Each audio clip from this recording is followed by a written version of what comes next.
Саламатсыздар ма, құрметті оқушылар? Бүгін біз алгебра 7-ші сынып 695-ші есепті шығарамыз.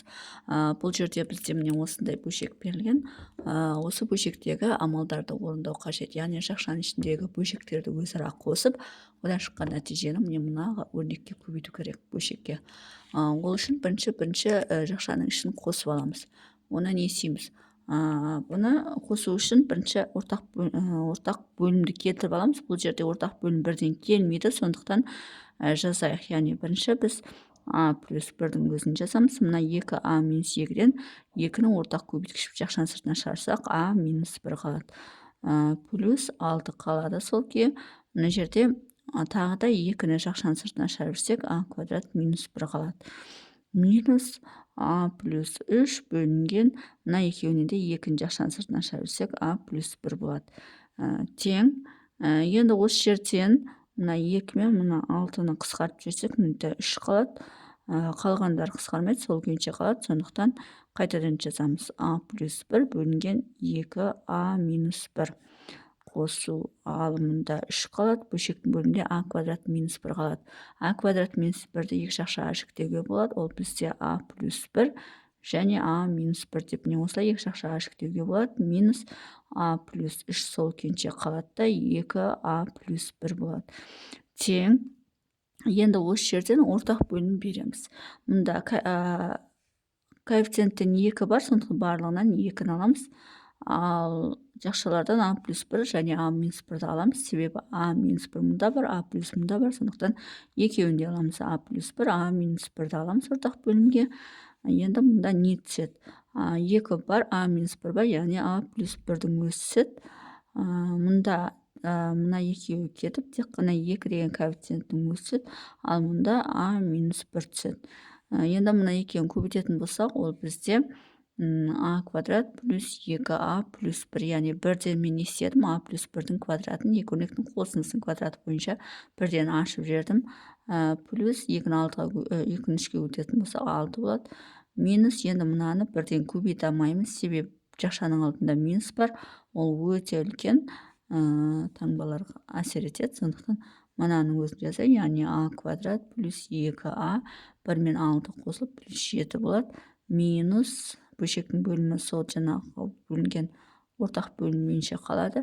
Енді мұнаны ашамыз. А квадрат болады, ал жақшаның алдында минуспен минус а квадрат болады.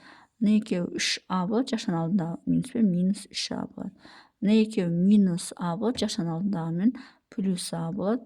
Мына екеуі минус 3 болады, жақшаның алдындағымен плюс 3 болады. Тең. Енді осы жерде бөлшектің алымындағы ұқсас мүшелерді қосамыз. А квадрат пен минус а квадрат жойылады. Мына 2а мен а қосылып 3а-ны береді. Ол 3а бізде мына минус 3а-мен жойылады.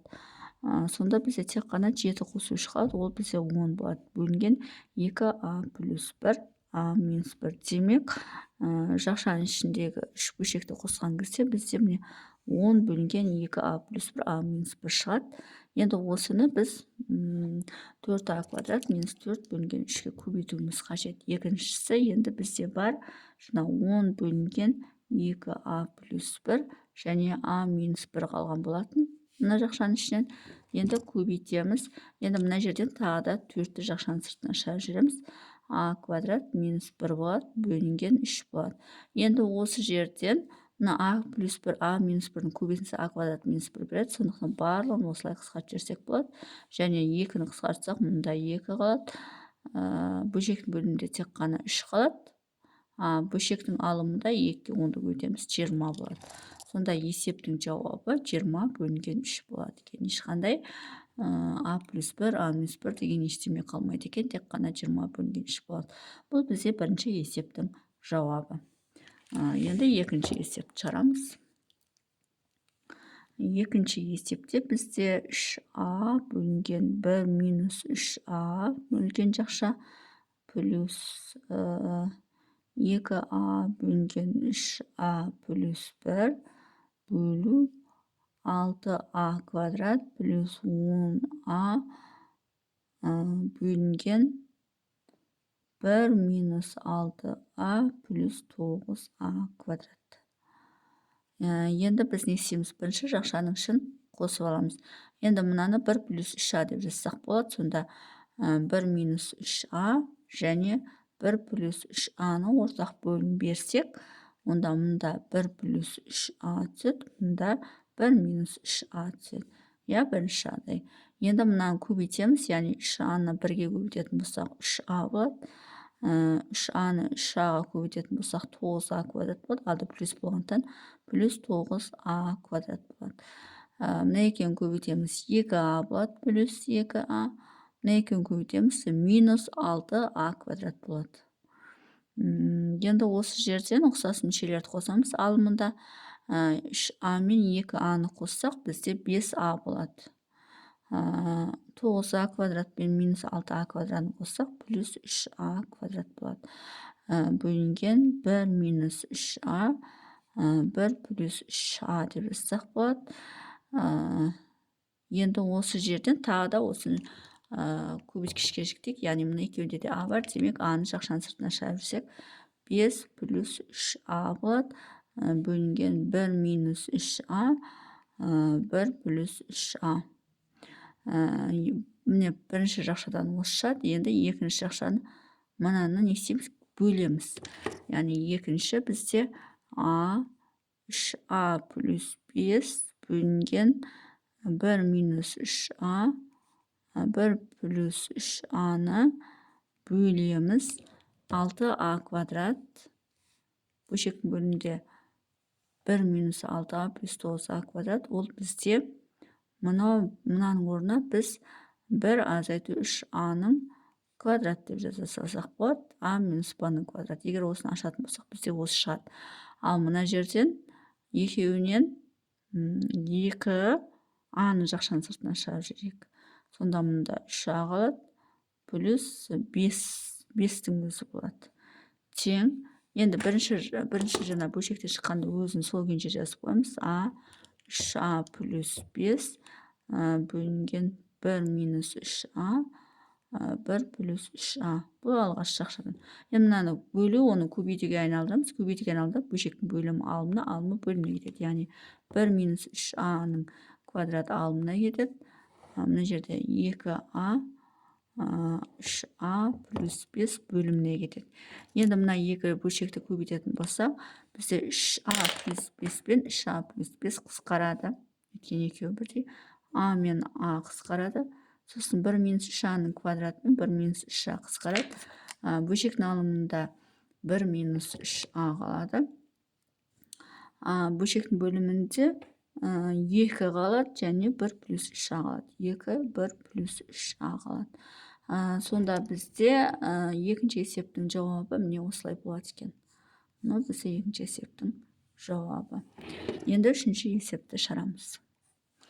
Үшінші есепте бізде x квадрат минус 1 көбейту 1 бөлінген x минус 1 минус 1 бөлінген x плюс 1 минус 1.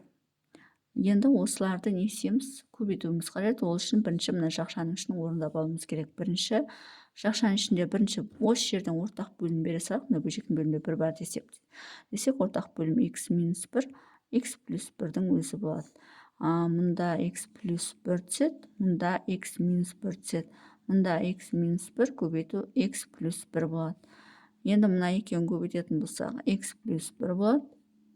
Мына екеуін көбейтетін болсақ, минус x болады. Себебі x-ті 1-ге көбейтсек x болады. Алдын бөлшектің алдында минус 1, минус x болады. 1 мен минус 1-ді көбейтсек минус 1 болады. Бөлшектің алдында минус 1 мен плюс 1 болады. Минус. Енді x минус 1, x плюс 1-дің екеуін көбейтетін болсақ, ол бізде x квадрат минус 1 болады. Тең. Енді бөлшектің алымын қосамыз. Ұқсас мүшелерді x пен минус x жойылады. 1 мен 1 қосылып 2 болады. Жақшаны ашатын болсақ, минус x квадрат болады. Мына минус 1 минус плюс 1 болады. Бөлінген x минус 1, x плюс 1 болады. Енді осы жерде 2 мен 1 қосылып, бізде 3 болады. Азайту x квадрат болады. Бөлінген x минус 1, x плюс 1 болады. Яғни жақшаның ішіне міне осы шығады. Енді бізде x квадрат минус 1-ді соған көбейтуіміз керек. Екінші жол, яғни x квадрат минус 1-ді жақшаның ішінен бізде 3 минус x квадрат бөлінген. Енді x минус 1, x плюс 1-ді мына жерге жазамыз. Сонда бізде мына екеуі бір нәрсе. А квадрат минус б квадрат болса, мынаны ашатын болсақ, x минус 1, x плюс 1 деп ашылады. Сондықтан біз не істейміз? Мынамен мынаны қысқартамыз. Сонда бізде қалады 3 минус x квадрат. Демек, үшінші есептің жауабы бізде 3 минус x квадрат болады екен. Енді төртінші есепті шығарамыз. Төртінші есепті басқа параққа жазбасақ, мұнда істемейді екен. Сондықтан басқа параққа жазып, астына шығарамыз. Так, төртінші есеп бізде не дейді? 1 бөлінген x плюс 1 бөлінген y бөлінген x квадрат плюс 2xy плюс y квадрат бөлінген 2xy тең. Енді бірінші біз не істейміз? Мына жақшаның ішін қосып аламыз, ортақ бөлім x, y-тің өзі болады. Мұнда y түседі, мұнда x түседі. Сонда алымы x плюс y деп. Міне y плюс x болады, орын ауыстырып жүрсек те болады. Енді осыны не істейміз? Бөлеміз. Бірден ішіне орындап кете берейін. Мынау бізде екі өрнектің қосындысының квадраты, яғни x плюс y-тің квадратын береді. Бөлу 2xy болады. Тең. Енді ана бөлуді көбейтуге айналдырамыз. X плюс y, xy өзінің орында тұрады. Мұны көбейтуге айналдыратын болсақ, мына алымы бөліміне, бөлімі алымына кетеді. Яғни 2xy алымына кетеді. X плюс y-тің квадраты бөліміне кетеді. Сонда мен мынаның өзімен мынаның квадраты кетеді, xy мынау кетеді. Сонда бізде алымында тек қана 2 қалады, ал бөлімінде x плюс y қалады. Сонда бізде есептің жауабы 2 бөлінген x плюс y болады, төртінші есептің жауабы. Сонымен есептің шығар жолы осындай.